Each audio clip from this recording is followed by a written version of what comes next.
Assalomu alaykum. Mavzuyimiz amaliy mashg'ulotlar materiallarini mavzu bo'yicha adabiyotlar va uslubiy ko'rsatmalardan foydalanib o'zlashtirish. Zamonaviy ta'lim tizimida bilim berish jarayoni nafaqat nazariy ma'lumotlarni yetkazish, balki o'quvchilarda amaliy ko'nikma va malakalarni shakllantirishda ham nazarda tutadi. Globallashuv va raqamli texnologiyalar rivojlanishi sharoitida mutaxassisdan mustaqil fikrlash, muammoli vaziyatlarni hal eta olish, axborot bilan ishlash va uni amaliyotda qo'llash qobiliyati talab etiladi. Har qanday amaliy mashg'ulotni tashkil etish va o'zlashtirishda avvalo me'yoriy hujjatlarga tayanish muhim. O'zbekiston Respublikasi qonun hujjatlarida bu jarayon aniq belgilab berilgan. O'zbekiston Respublikasi Oliy ta'lim, fan va innovatsiyalar vazirligi hamda Kambag'allikni qisqartirish va bandlik vazirligining 2024-yil 30-martdagi 3509-sondagi qaroriga asosan amaliy mashg'ulotlarni o'tkazish va ularga tayyorgarlik ko'rish uchun aniq vaqt me'yorlari belgilangan. Har bir akademik soat uchun 1 soat vaqt ajratilgan. Shu sababli amaliy mashg'ulotlar ta'lim jarayonining ajralmas qismi hisoblanadi. Amaliy mashg'ulotlarni samarali o'zlashtirish esa adabiyotlar bilan to'g'ri ishlash va uslubiy jarayonni ajralmas qismi hisoblanadi. Amaliy mashg'ulotlarni samarali o'zlashtirish esa adabiyotlar bilan to'g'ri ishlash va uslubiy ko'rsatmalarga amal qilish orqali ta'minlanadi. Mazkur ishda amaliy mashg'ulotlarni adabiyotlar va uslubiy ko'rsatmalar asosida o'zlashtirishni nazariy asoslari, metodik jihatlari, samaradorlik omillari va muammolar batafsil yoritiladi. Amaliy mashg'ulot bu o'quv jarayonining shakli bo'lib, unda talabalar nazariy bilimlarni mustahkamlaydi, ularni real yoki modellashtirilgan vaziyatlarda qo'llaydi hamda kasbiy kompetensiyalarni shakllantiradi. Amaliy mashg'ulotlarning asosiy maqsadi nazariy bilimlarni mustahkamlash, amaliy ko'nikmalarni shakllantirish, tahliliy fikrlarni rivojlantirish, mustaqil ishlash malakasini oshirish, kasbiy tayyorgarlikni ta'minlash kiradi. Amaliy mashg'ulotlar ta'lim tizimidagi o'rni. Ma'ruza darslarini to'ldiradi, nazariy bilimlarni hayot bilan bog'laydi, talabani faol ishtirokini ta'minlaydi, o'zlashtirish darajasini oshiradi.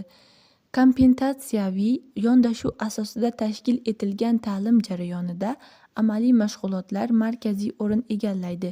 Chunki kompetensiya bu bilim, ko'nikma va malakaning uyg'unlashgan shaklidir. Amaliy mashg'ulotning turlari: seminar mashg'ulotlari, laboratoriya ishlari, amaliy topshiriqlar, case study mashg'ulotlari, loyihaviy ishlar, mustaqil amaliy ishlar. Har bir tur o'z metodologik xususiyatiga ega. Adabiyotlarning ahamiyati. Adabiyotlar bilim manbai sifatida talabani ilmiy dunyoqarashini shakllantiradi. Amaliy mashg'ulotlarni muvaffaqiyatli bajarish uchun mavzu bo'yicha nazariy tayyorgarlik zarur hisoblanadi. Adabiyot turlari. Asosiy adabiyotlar va qo'shimcha adabiyotlarga bo'linadi. Asosiy adabiyotlar darsliklar, o'quv qo'llanmalar, ma'ruza matnlari hisoblanadi. Qo'shimcha adabiyotlar ilmiy maqolalar, dissertatsiyalar, monografiyalar, elektron resurs, ilmiy jurnallar kiradi. Uslubiy ko'rsatma bu amaliy mashg'ulotni bajarish tartibini belgilovchi hujjatdir. Uslubiy ko'rsatmaning tarkibi, mavzu nomi, maqsad, nazariy asos, kerakli jihozlar, bajarish bosqichlari, nazorat savollari, baholash mezonlaridan iborat. Uslubiy ko'rsatmalarning pedagogik ahamiyati: talabani yo'naltiradi, tizimlilikni ta'minlaydi, o'z-o'zini nazorat qilish imkonini beradi, baholashni shaffofligini ta'minlaydi. Talabalar muammoli vaziyat asosida ishlaydi va mustaqil yechim topadi. Interfaol metodlar talabani faolligini oshiradi. Talaba ma'lum bir loyiha ustida ishlaydi va natijani himoya qiladi. Raqamli vositalar amaliy mashg'ulot sifatini yanada oshiradi.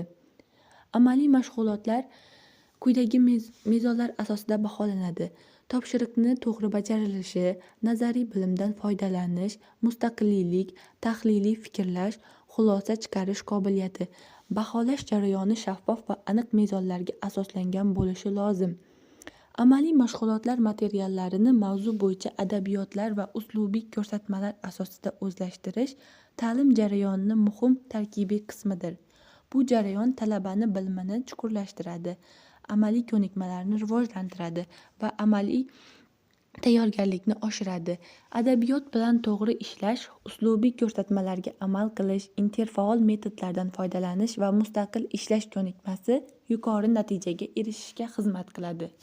Shunday qilib, tizimli reja asosida va zamonaviy pedagogik yondashuvlarga tayangan holda tashkil etilgan amaliy mashg'ulotlar samarali ta'limning muhim omili hisoblanadi.